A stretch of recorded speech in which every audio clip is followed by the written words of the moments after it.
So I want to take a minute to just talk about what's in the Berkeley ordinance, because one of the big things, it is a single-use disposables reduction ordinance. It's not trying to make everything compostable or everything recyclable or really trying to push everything in one bin or another. It's really overall trying to reduce the amount of disposable foodware that we have.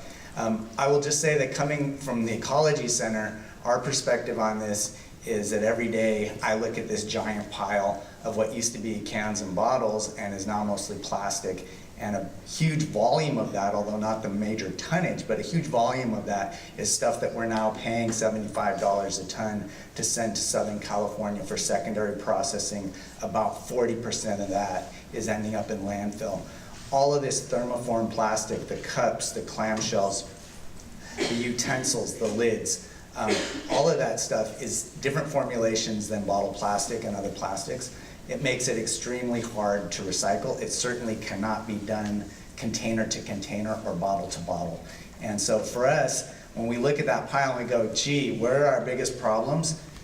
It used to be plastic bags. Our plastic bag ordinance was a bag reduction ordinance. We don't have bags in our recycling stream anymore. I mean, there are very few there at all. And that has changed our operations significantly. So now we look at this thermoform plastic stuff. It's costing us a ton of money. It's very low grade. The other partners involved in the Berkeley ordinance are really looking at litter, street litter, stormwater, ocean impacts, and three of the other authors on this, intellectual authors are Peter Schultz Allen and Miriam Gordon and Jack Macy, really combined a lot of things that we'd seen out in the field into one major ordinance. We had council support saying, go big. We don't want to do this 10 times, so bring us kind of everything you got. The major elements are accessory by request only, so straws, lids, etc., utensils. Those things, upon adoption of the ordinance, will be required as by request only or in self-service. Following that would be a 25-cent charge on single-use disposable cups. So we originally started with cups and containers with a lot of feedback this summer through a public process, narrowed that down to let's start with the cups and come back to containers. It also really explicitly gives restaurants direction on bring your own cups and their ability to reject a cup that is damaged or unsanitary and something that they don't want to take back in sort of behind their line. So bring your own as part of it. Following that comes reusables only for dine-in. So exactly what we're talking about. And obviously a big question there is what about those places where it's going to be extremely difficult to achieve those goals. And so there's a waiver process that is still underway. What you're looking at here is the current version. It's going before council on the 11th, on Tuesday. It's already been through, I want to say, about 27 revisions. And I expect that after the first hearing, there will be additional changes still. In addition to the things that are in this ordinance, there were a number of things that council referred to staff because there was no clear pathway forward. What did you call the problem? A wicked problem, and with no clear solution. So we really wanted to include in this ordinance a mandatory citywide reusables program. It would require each and every restaurant offering disposables to also offer a reusable program at a cost no greater than that for a disposable. So if there was a 25-cent charge on a disposable container, they would be able to charge no more than 25 cents for reusables. There aren't currently any off-the-shelf easy solutions for that. We're really interested in what DishJoy and GoBox and Cup Club and all of these emergent entrepreneurial efforts are, but really there isn't anybody who's able to do that at a municipal scale, sort of off the shelf at this point. So that's sort of referred back to staff to study further and to try a pilot, which I'll talk a little bit about more this afternoon. In terms of the in-house, dine-in, reusable requirement.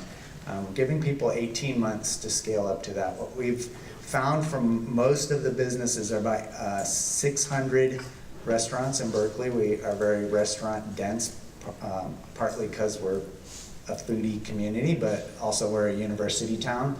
There's a lot of counter service. There's a lot of takeout. There's a lot of very convenience-oriented foods. We just passed a $15 an hour minimum wage, so the labor stuff is really on the forefront of all these businesses' minds. We're probably going to see a continued decrease in sit-down dining because of the combination of demand for convenience and the cost of labor to run those operations. The margins continue to go. So there's a lot of pressure to go towards disposable. What we find when we look at these kind of economic analyses that we've just looked at is that all the costs, all the external costs of disposables are being pushed out on the environment, on society at large, or they're being pushed upstream through subsidies to petroleum. So what we look at the end, we're not really comparing apples to apples when we look at costs. And so one of the challenges, what we're really doing is beginning to internalize some of those external costs and say, no, if we're going to serve food this way, we've got to pay for it up front. And that means in some cases that the cost of eating out is going to go up. And a lot of the businesses are very concerned about that. The charge will be kept by the businesses. So, one thing we learned through the bag reduction ordinance was if it's a charge and the business or the grocer in that case gets to keep the charge, then they're much more likely to buy in. It also helps them meet our other standards. For example, this ordinance will also require BPI certification for all disposable takeoutware. That should cover the fluorinated compounds issue, as well as making sure that pretty much everything that touches food goes in the compost bin. Almost every food service in the city of Berkeley has at least a 3-sink dishwashing service. What we found, and certainly with feedback from Clean Water Action and their in-restaurant experience, is that when they have enough volume to get through their lunch rush, they often have a lull in the afternoon where they can then catch up with their washing. They don't necessarily need the capacity to wash, say, 700 turns all at once. So if they can have it becomes more of a storage issue of where you're going to store all these things.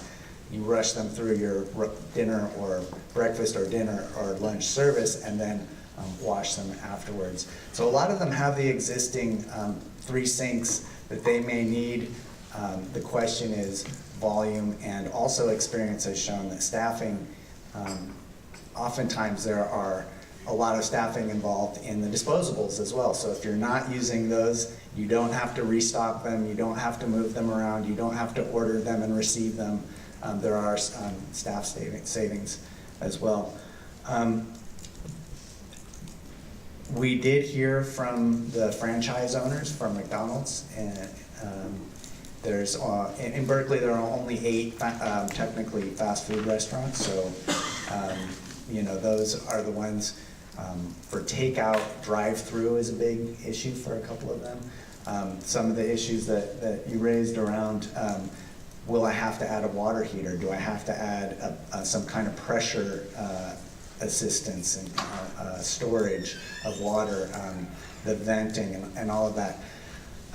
While we feel a lot of, we feel the franchisees' pain, we do feel like McDonald's, of anybody, has the research, the technology, the background, the understanding, the years of R&D. They know all about this. They do it in other countries.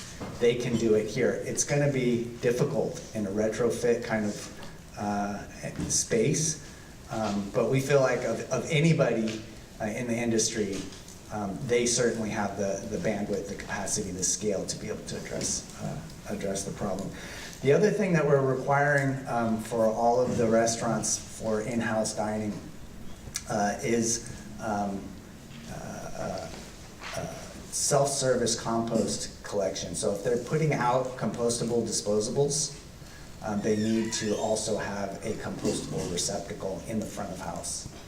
And one of our goals with the structuring of the ordinance is that none of the disposables can be so-called recyclable. They all must be BPI certified compostable. We basically want to train all of our residents that if it touches food, it goes in the compost bin. If it's disposable and it touches food, it goes in the compost bin. And that just comes from so much experience, even with Clearstream and all of that stuff. And you look in those 3 bins, and basically, I mean, everyone's had this experience. They almost all look the same all the time. So this is a goal. So that's also a space issue for a lot of these businesses, is where is that bin going to go, and who's going to service it.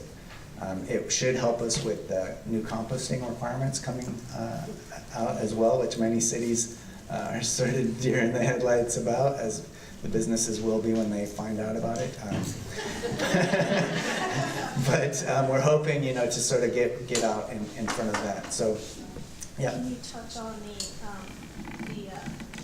waiver and also the future zoning Yeah, permits? permitting and zoning. So one of the requirements in the ordinance is that any new construction, any new business permits those businesses will be required to be built to be compliant with the ordinance. So you won't be able to get a new business license or a new, you know, get through the zoning process of a new construction if your business is designed for disposables. And you can apply for a waiver. Yeah, so the waiver process is still in flux. What's up here now, I think, changed on Monday.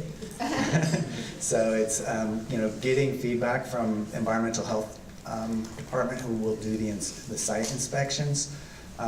Who's going to do the waivers is a big question within staff right now. Language says city manager will, you know, designate someone. So, you know, staff really wants to know who is that going to be? Are we going to have additional staff time to work through the waivers? The waivers currently are 2-year waivers, and we anticipate that some businesses may get multiple 2-year waivers, but the idea is that eventually they will become compliant. So I guess I'll leave it there and leave some room for Q&A.